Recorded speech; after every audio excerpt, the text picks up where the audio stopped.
How did lapis lazuli affect ancient trade routes? Have you ever wondered how a beautiful blue stone could shape the course of ancient trade? Lapis lazuli, with its striking color, was highly sought after in ancient times.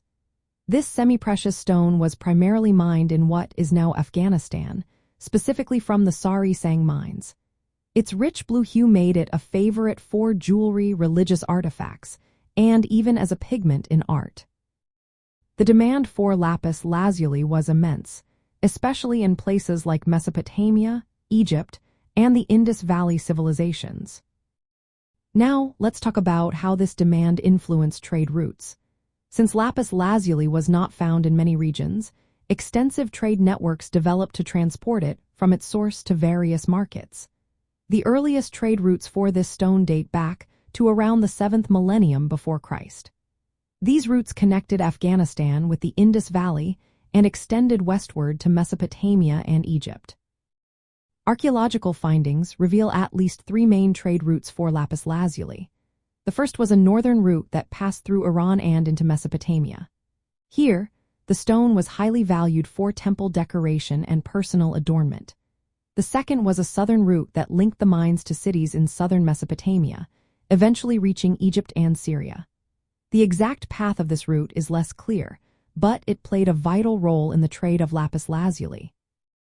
Lastly, there was a maritime route that involved ports in the Arabian Sea and Persian Gulf. This route facilitated trade between the Indian subcontinent, eastern Iran, and Mesopotamian civilizations.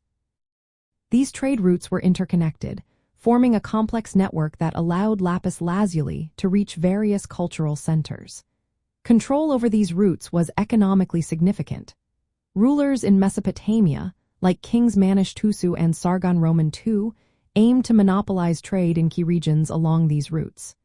They sought to secure access to lapis lazuli and the wealth it generated. The movement of lapis lazuli also led to cultural exchanges between distant societies. The presence of this stone in artifacts across Egypt, Mesopotamia, and the Indus Valley reflects not only trade but also the sharing of artistic styles, religious ideas, and technological knowledge. In ancient Egypt, lapis lazuli was extensively used in jewelry, amulets, and burial masks. It symbolized status and divine favor. Its use in temple decoration and personal adornment highlighted its cultural importance, which in turn sustained demand and continued the trade routes.